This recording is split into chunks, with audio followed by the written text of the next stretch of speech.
There's a reason the basement elevator is welded shut. I hear a sound like a ribcage splintering. It happens at 2:17 a.m., just after the campus police finish their last round, and it is not the first time I've heard it. The old elevator shaft at the back of Crescent City Zoo is my station tonight, which is a mistake on someone's part. They say new hires should start at the feeding sheds to acclimate to the nocturnal shrieks and the reek of dying rats. But it's Axel's birthday, and he made it clear he'd rather sleep in the hay with the camels than trade this shift.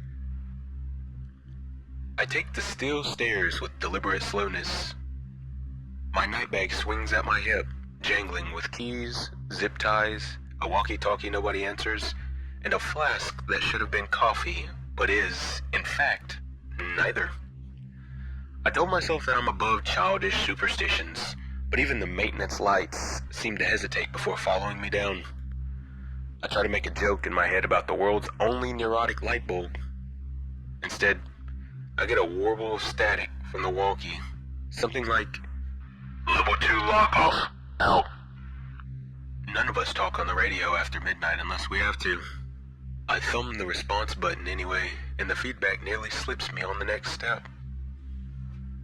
The shaft runs down 6 stories, a vertical coffin clad in wire mesh. At the bottom, the old express elevator lurks behind welded doors.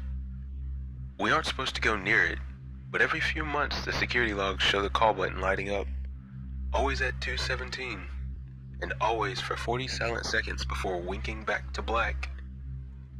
I could ignore it. Axel would have. But my body's already 3 rungs ahead of my will. By level 3, my nerves have resigned themselves to cold, chemical calm. The air tastes like the time I licked a stone battery in shop class and held onto it for an hour on a dare. Down here, the charge crawls over your gums, tingles the cartilage in your nose. In the concrete dead air, I can hear the susurration from the rodent labs overhead, cages busy with animals whose intelligence has been, let's say, reinvented. The zoo's new grant money isn't for conservation, it's for experiments. I count the rungs down. 12, 11, 10.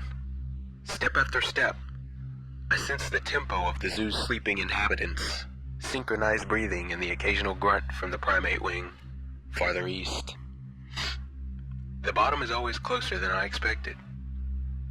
Tonight, the elevator panel has already illuminated the single